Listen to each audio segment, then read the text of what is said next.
All right, what's up? Welcome back to another video here on a mini little podcast again. Thanks for Tom to tuning in, and we are going to quickly get underway for just maybe three quick topics today. And first one we're going to start on, which is the Super League at the moment, and just put more, I think, awareness out to there might not be a lot of people that do watch this, but to whoever what person does watch this, we get awareness spread, and it's important to kind of get thoughts out because everyone has an opinion, and I'll voice mine in a sec. But Tom, what's your opinion on it? I think it's disgusting. I don't think it's anything to do with football. They're using the clubs as a business investment for their own personal gain. Yeah, I think that as well. I think what Perez came out last night and he goes like that. Most of the 16-year-olds or younger people have no interest in like they get bored and all that stuff. I feel like they're making up these things that are trying to sound like a way of covering over the fact that it's just for money, and they're trying to make it sound like it's actually makes sense, but it really doesn't make sense. And you've seen clubs in a time we're in at the moment as well, in a emergency crisis in the world, behind clubs, behind fans' backs, and they're going off and in their own world, not having a care. One of them said yesterday that their fans is their secondary concern in the greater game, and their main concern is just the gaining money, the financial part of it. I think it's a disgrace at the moment, and I don't know. At first, it sounded like maybe it doesn't go ahead, but these clubs are going to they've put thought into this, like, and even if one or two pulls out now, which I'm hearing that might happen with Chelsea and City, I heard. How does you can't just forget about that, and then what happens to the rest of them? What deals are involved in it, and it's just a mess at the moment. Exactly. I think every club that's in it deserves to be punished. I mean, I'm pretty sure Liverpool have actually left UEFA. I think I read something about that. I saw that, yeah, and didn't was it Glazer? One of the Glazers, I think, left. His role is in it as well, or something, the ECA or whatever. So there's going to be it'd be interesting to see how this goes. And that game last night, it just yesterday I just felt a whole different there's that Monday mood, but in general I just felt a whole different sort of depressing kind of mood, around the game. I was just looking forward to yeah, I was just looking forward to Monday Night Football last night. I wasn't looking forward to the match. And then when it was going on, I think the first half an hour when it was nil all, it kind of just summed up the kind of day. It was just boring, really, and I felt like it just didn't have the excitement. When Liverpool scored and when Leeds scored, I was kind of like, oh, this will be good for West Ham. But then I'm like, well, not really. And, it kind of puts our season into a place where if this did happen and, these clubs don't get into top four, then, the season that we've worked hard for as well is kind of thrown out the window because it means nothing. And it's just, exactly, as I said, in the way the world is at the moment, it just doesn't put things right, really. No, I agree. Yeah, I don't know how to stop this. You're just gonna have to keep fighting and see what happens. And our game against Chelsea the weekend now, there's people saying just don't let them in. That we could be deducted points and all that sort of stuff. And I don't know what the sort of solution would be to that. Would you agree with that? No. No, I agree with that. I do feel bad for the players because they're not involved in the choices made. So they could be punished and banned from playing for their country in World Cups, etc. Down to their own selfishness of their own clubs. And you just got to feel for the players as well. Yeah, look at young players there, looking to play for their country. When their dream is, and now I saw the financial differences, which is a big one, in terms of clubs and all that. But do you really, if you're, for you now, I have a question for you. If you're in a player's shoes, a young player especially, and you're like a Foden or Mount or something, you get to play your first big tournament, and you've no choice but to play in the Super League, but then you can't play in that tournament. What do you do as a player? Would you just try and stand up and leave the club to play in the tournament, or do you just have to sacrifice the tournament? I'd be handing in a transfer request. I wouldn't want to stay at a club that's. I'm personally, I don't play football for money. If I'm a young player, I'm wanting to play for the love of football, not for earning 50 grand a week or whatever. Yeah, I think that as well. I think I love football just for the sake of the uncertainty in the games that make it shock. If you see a game like Leicester against whoever, and they end up West Brom or something, and they hammer them, and then you see Leicester win the league at the end of the season, then it's just going to be boring because it just doesn't mean much anymore, and that's what football's all about, the meaning and the uncertainty about it. And if this will really know here who kind of has the love for money and who plays for the actual sport. But I personally as well literally just go to another club, and if you really do care about the football, then why not? Like, so it'd be very interesting to see, especially the Euro so close as well now. And even the Champions League next week, that's literally next week. Apparently PSG could win it. So how's that going to end up unfolding? It'd be very interesting to see. But punishment has to be, I think. I don't think the club should be allowed to play in the Champions League. I think Europa League. Not really. Yeah, those clubs are involved.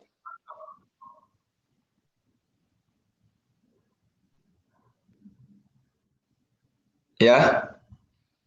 If those clubs are involved, I said they can't be allowed to play when they're completely just ignoring what football is to go and earn more money.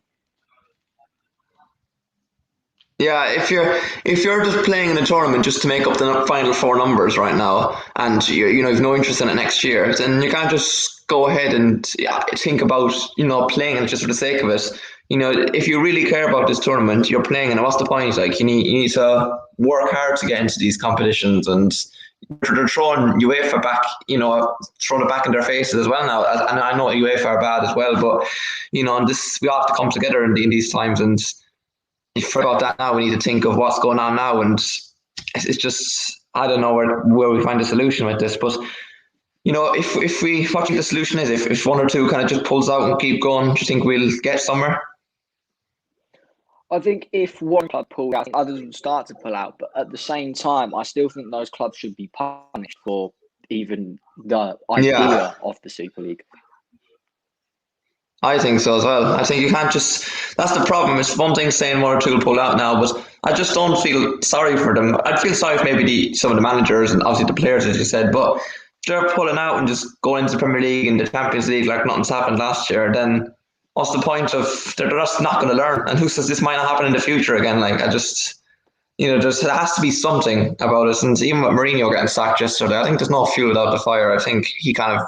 There's rumours about not bringing him out, players out training and all that, and I think maybe a form was something else added to it. Maybe they used that as an excuse as well with it. But with the cup final coming up, I think it'll be very interesting to see how players and managers come out about this, because they were saying yesterday, I saw like Solskjaer mightn't be coming out with it because he hasn't won a trophy or anything with them, so he has no rush. But someone like Pep or something, or Klopp, who's done stuff. Maybe we would have to rely on them from coming out, maybe, and backing us up here. Oh, totally. But it's going to be an interesting few days, especially I'd say if we were weeks away from, if we were the Champions League wasn't back yet, we'll say, and we were maybe in an international break, we'd be like, okay, maybe a few weeks to take to settle. But things are quick and fast here. It's going to be interesting to see how this ends up. As a result of this, so. We'll have to keep eye to that anyway, and fingers crossed that the right decision is made here, because you've got to look at non-league clubs as well down there now, like Jamie Vardy and stuff, and they're coming up looking at playing for the Premier League high elite, and then okay, you can go up to the Premier League in a few years' time, but for what? Just to say you're in it, that won't even have any pride anymore in that. So I don't know about it, but look, things have to happen, and. It'll be a weird one if it does happen, but let's just hope it doesn't. I think we've set our message on that really, and I suppose if for any context that I might mean really will be what went wrong. I suppose our top four, rest of our top four hopes really, but what's happened on the road really, the first bump out of the next 7 games. To be honest, with Saturday's performance, if I was going to sum up with one word, I'd say it was shit. Yeah, I thought that first half was, what, it felt, I don't know if anyone else like this, but it felt like a weird vibe because it was so early. I remember going up to that Saturday morning and I felt like it was less hype than we normally would have to a match. It felt like we just went into the game and that was this. And then the fact is, I felt like the players looked nervous or something, and it demonstrated the way we started. Yeah, I thought we yeah, it's just I thought Bonner was shaky back there, and without Bonner back there, compared to Creswell, you don't get that a bit of extra threat going forwards, and then for Masuaku not to be playing either, you've just kind of nothing to drive the attack, drive that defense going forward that we normally have, and I think you're relying on something else then that we don't seem to have, which is kind of breaking teams down. And we that first goal, I thought Newcastle having more of the ball than we normally have, and it felt like they were just happy to hit us in counter, and we'd no plan B. And Newcastle just got their two goals quick, and that done them. But to take away from Saturday's performance, I think Uefa was absolutely standout in my opinion. I thought he played an absolutely brilliant game. I thought the exact same. I thought of all the players that were trying in the whole game, I think Sufal every single time running up and down that line, he was defending. He had a brilliant game for a game that we lost in, and it just shows again he never stops working. And even Suchek the other day, still without Rice, even when Noble came off, hadn't had his best game, Suchek, but he kept trying to score everything he can running forward, and that mentality between those two players alone, really even stirred any sort of a comeback the other day, and been really important in some of the mentality wins that we've had this season in these sort of games that we haven't flopped in. And I think the one thing, and Moyes said after the game as well, that it wasn't one of those games you look back and compared to other seasons and you'd be like, okay, we just had a bad day at the office and we can't really put that right. We try and put that right. It's something that you can't just work on. It's something that you've got to look back and say, okay, they were just bad mistakes in the day, but they're not. We don't make many mistakes. It was just a one-off, I think, really.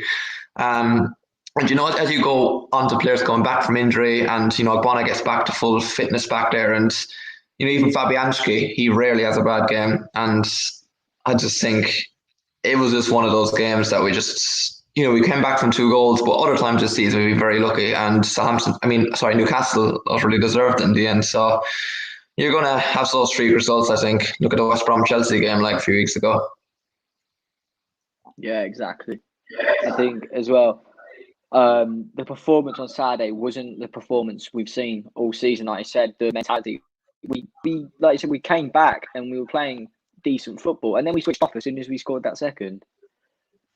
Yeah, and we were looking like we were going to win it when we scored a second. Like we kind of just, if we didn't concede there, we could have. So I just don't think we got a lot of players on the ball. I think Lingard was very quiet in that first half.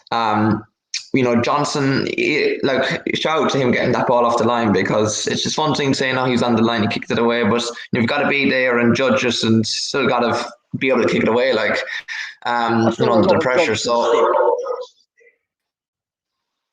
Yeah. I saw a lot of stick against Ben Johnson, but I thought defensively he wasn't great, but offensively as a wing back, I thought he was very well. I know he was playing as a fullback, but going forward, I thought he did really well in that game. Yeah, no, he didn't have his worst game. I just thought a lot of people expect so much from Johnson, especially the age he is. It's enough in general if he was a good age, but the fact he's so young, and how good Masuaku's been the last 2 weeks, it's a lot of pressure to put on him. And he learned from the stuff, that the crossing for the 3rd goal and all that. And he's not a bad youngster considering he doesn't play loads of games, and he's still young, so we got to give him a chance like that. And it's not easy switching then to a back 4, especially when Dawson got sent off. I don't think there's any complaints with that for Dawson, at the age he is, the experience he's got. It just kind of threw our plans away and threw our setup away. And then I thought we could do this as well. I thought we played better with 10 than 11. Do you agree? Oh, I think as soon as Dawson got sent off and then we conceded that second, I think once we conceded that second, we shifted and played a little bit better than how we started. Yeah, I thought second half we just came out with a block, and I thought maybe just we had no pressure. Maybe, of course, Moyes probably ripped into them half time, but in general, I thought they just came out and said, you know what, we've nothing to lose.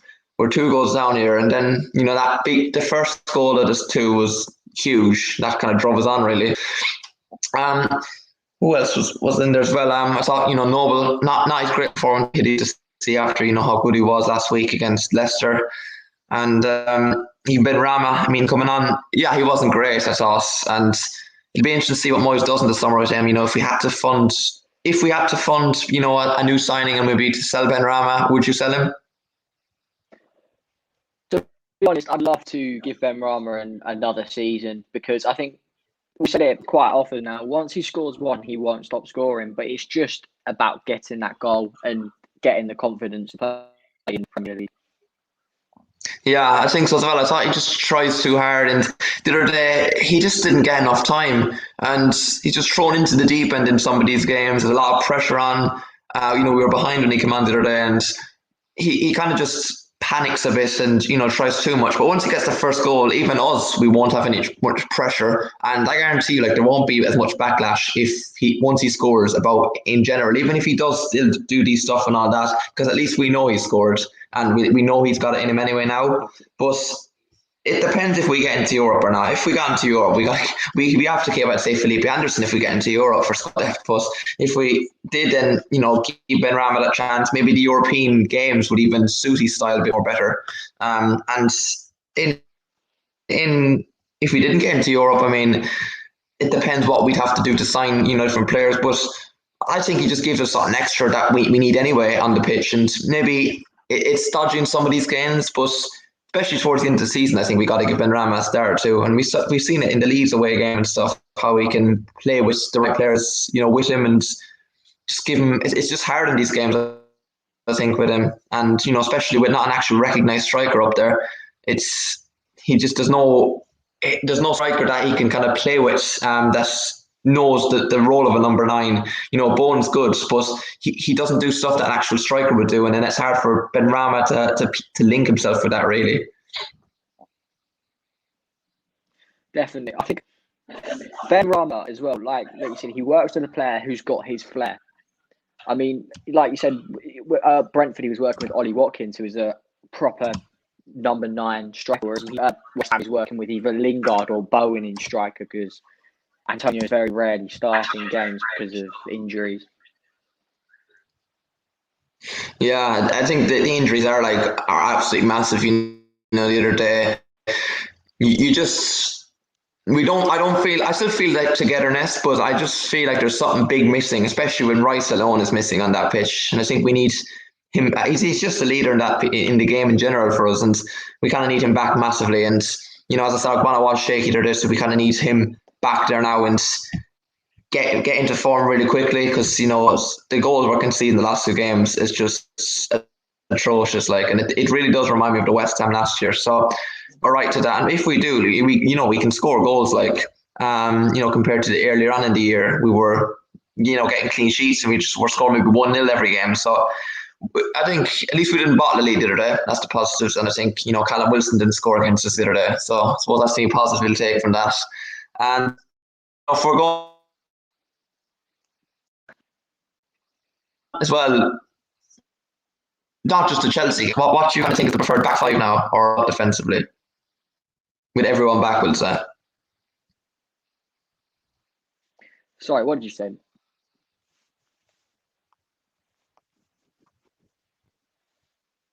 In their defence, if everyone's back fully fit now, not just the Chelsea game, but in general, what would your back 5 or back 4 be?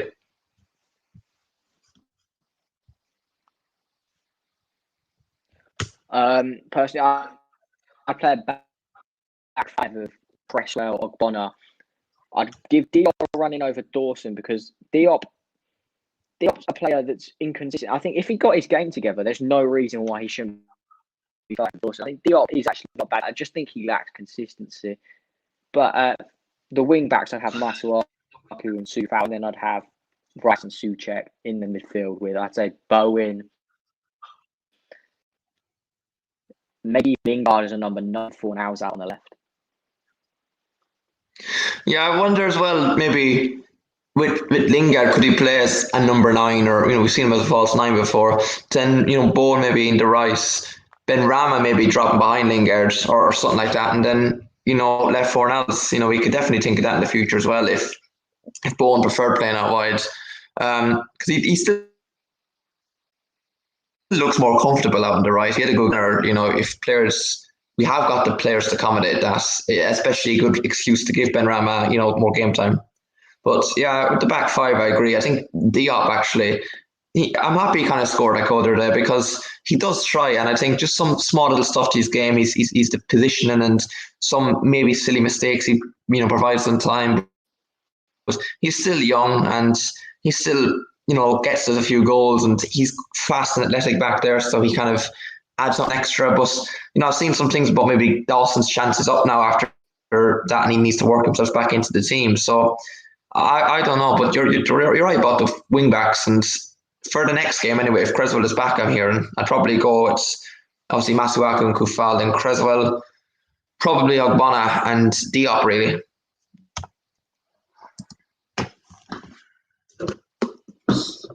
Charges for a second there. Yeah, I mean, especially with Dawson. Well, I mean, there's Balbuena as an option, but I think Diop really needs to prove himself. Yeah, he needs to. He just needs a kind of a run again. But as I said, the mistakes he makes, he is still decent. And the thing is, Diop would probably still get into a lot of defenses in the league. He's not that bad. So let's just hope he can kind of keep. I think this is one of his last chances though, Diop, because if he doesn't, if he drops out the team between now and the end of the season, or he just doesn't play as good as we want him to after the time we've given him, I think that we might catch this. And there's clubs out there that could give him a good deal, because we've given him a chance, and if he doesn't take it now, then when will he? So we'll see how that goes anyway. And hold on to the game really, which would you say defines our top four hopes? I don't know, but like the Leicester game, it gives us a big boost if we did, would you say?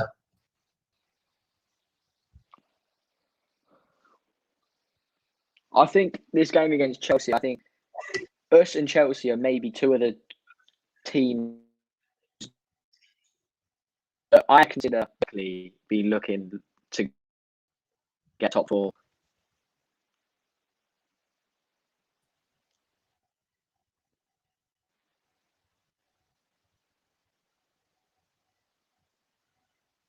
Wait, I say again?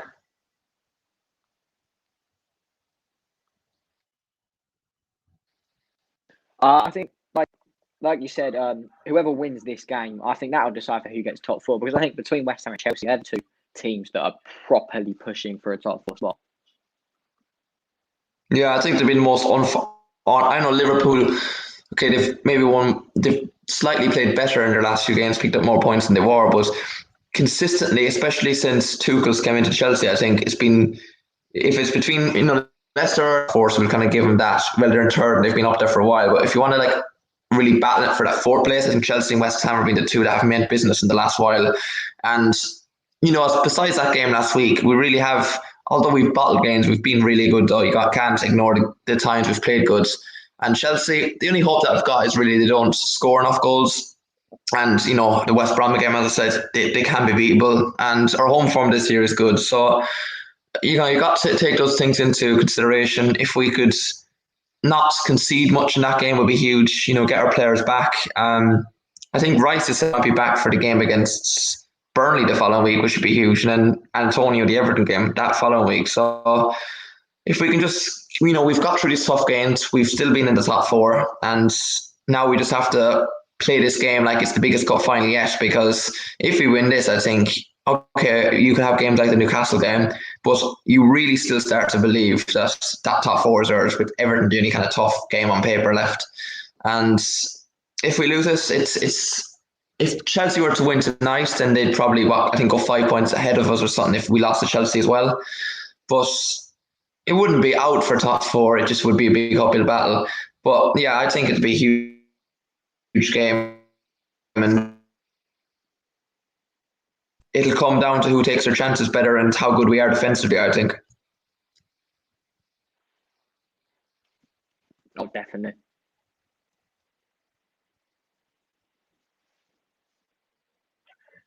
But yeah, no, I think it'll be huge. And I mean, if Crosby and Masuaku, then obviously they will be going to the back five. Suchek, I mean, they kind of have to really be starting there. And I mean, it's good to see. I think Yarmolenko and Lanzini, back. They played well. Lanzini anyway played in the under 23s last night, and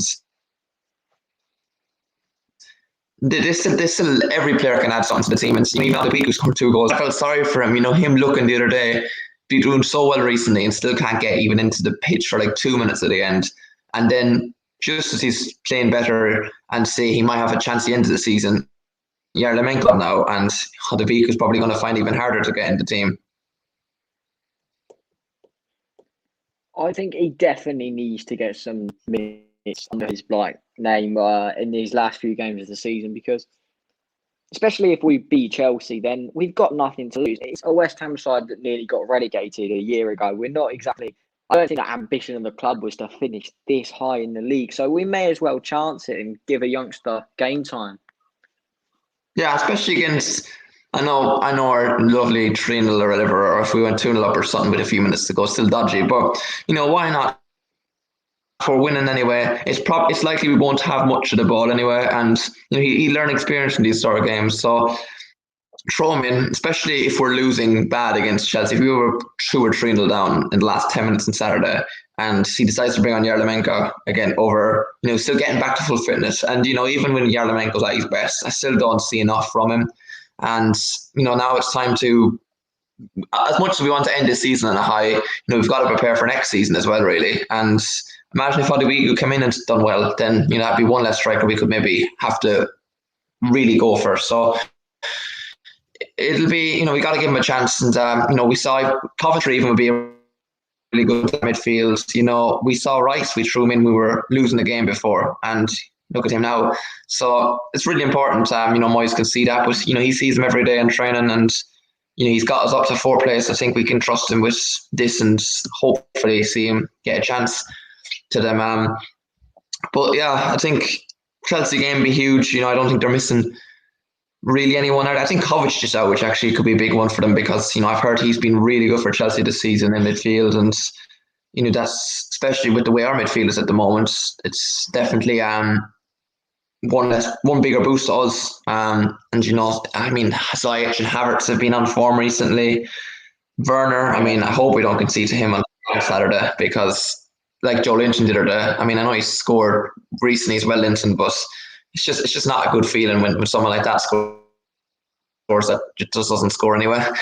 And yeah, their defense, I mean, it's a very hard game. I think it'd probably be, we'd have to sit in, try and maybe hit them on the counter. I mean, we'll have a lot of the ball anyway, which will go back to suiting us. And we wasn't City are the only team in the Prem this season anyway that haven't lost back-to-back games, because we had the cup game start of the season, so that didn't count. So hopefully we don't lose that run. And I think as I said, as things stand anyway, it's still a Premier League. So if we were looking at the results, Liverpool and Everton and Spurs then drawn. So if Chelsea can not win tonight, it'd be huge for us. And that game is just a blip. We're not going to win every game, and hopefully we can move on. So hopefully that can happen, and we'll be back to kind of talk about that next week anyway, if you're on to that. But thanks for coming on anyway, Tom. Appreciate that, man. Thank you for having me on. No worries, man. Thanks a lot. See ya.